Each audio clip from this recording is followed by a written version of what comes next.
Réagir sur la déontologie parce que ça, pour aller dans votre sens, puisque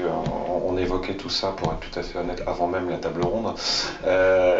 et à dire la vérité, je crois qu'il y a deux choses importantes dans la déontologie, l'éthique, après les modalités, la manière dont ça doit être conçu et son contenu sont d'autres questions, mais sur le principe, je crois vraiment qu'il faut garder à l'esprit que c'est à la fois une question d'identité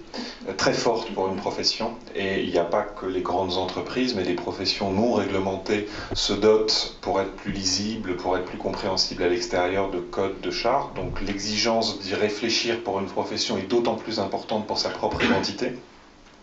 Et la deuxième chose, ça rejoint, je crois, un peu une de vos préoccupations que vous exprimiez tout à l'heure, c'est qu'un code, alors un code de déontologie, une charte éthique, encore une fois, vraiment, laissons les mots de côté un instant,